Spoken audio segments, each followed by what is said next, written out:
Gaddafi nationalized key sectors of the oil resources and negotiated fairer prices within OPEC for oil-producing countries. He used the oil revenues to build schools, universities, hospitals, and much-needed infrastructure. Before Gaddafi, fewer than one-fifth of Libyans were literate, no access to education for the majority of people, and then after Gaddafi, free quality education system, including university, and the literacy rate rose to 83%. Libya has free healthcare. All people, including the rebels, have access to doctors, hospitals, clinics, and medicines free of charge. If a Libyan needs surgery that is unavailable in Libya, funding is provided for the surgery to be carried out overseas. Soon after the revolution, basic food items were subsidized and electricity was made available throughout the country. Huge irrigation projects were established in order to support a drive towards agriculture development and self-sufficiency in food production. Gaddafi initiated the construction of the Great Man-Made River, referred to in the Guinness Book of Records as a wonder of the modern world. This gigantic river has managed to turn the coastal desert green. In its early days, skeptics called it the Great Madman's River, a reference to the Libyan leader Muammar Gaddafi and its enormous expense, billions of dollars. Any Libyan who wanted to become a farmer was and still is given free use of land, a house, farm equipment, livestock, and seeds. Gaddafi vowed to house every Libyan, many of whom were still living in tents and houses made out of oil drums. He fulfilled that promise, his own father dying before he had the opportunity to move him into a home. Large-scale housing construction took place right across the country, all Libyans being given a house or apartment to live in for free. Under the leadership of Gaddafi, Libya has attained the highest standard of living in Africa, rated on the UN's HDI ahead of Russia, Brazil, and Saudi Arabia. In 2007, in an article which appeared in the African Executive magazine, it was noted that Libya, unlike other oil-producing countries such as Nigeria, utilized the revenue from its oil to develop its country. Gaddafi believes that economic democracy can only be achieved when the GDP of a country benefits all of its citizens and when the country's wealth is dispersed to every single citizen. Today, money from Libya's oil revenue is directly deposited into the bank account of every Libyan.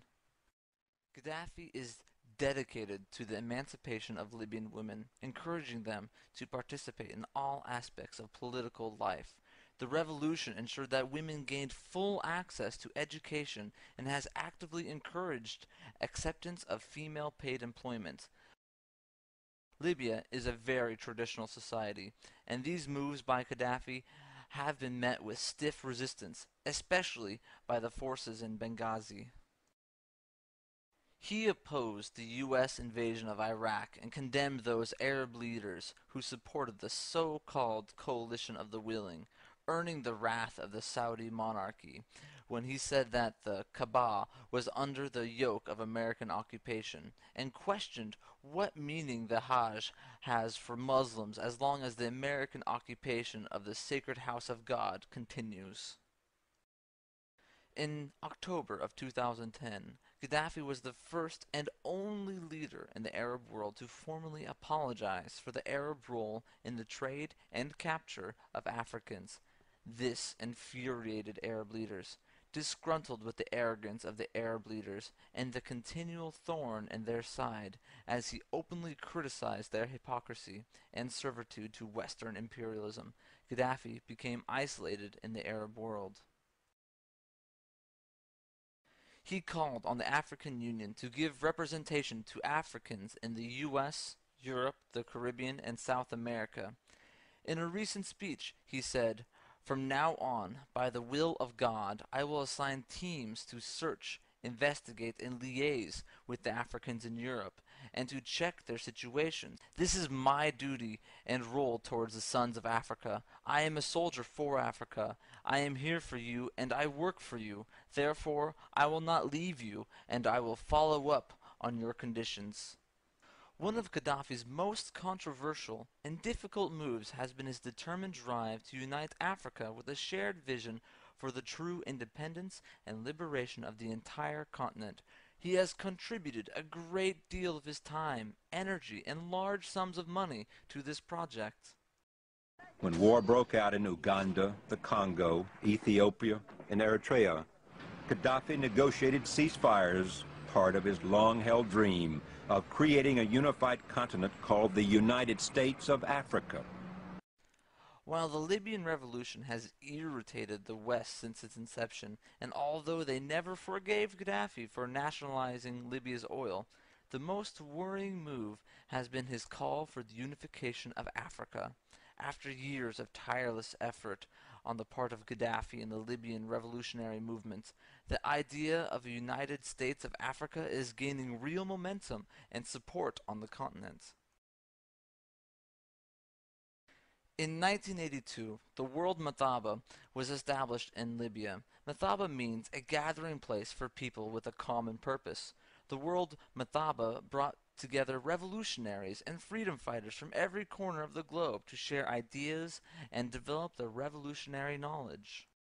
Many liberation groups received education, training, and support from Libya. These are just some of the groups that Gaddafi has helped, and because of his support, Gaddafi has been labeled a terrorist. Nelson Mandela called Gaddafi one of the 20th century's greatest freedom fighters and insisted the eventual collapse of the apartheid system owed much to Gaddafi and Libyan support. Mandela said that, in the darkest moments of our struggle, when our backs were to the wall, Muammar Gaddafi stood with us.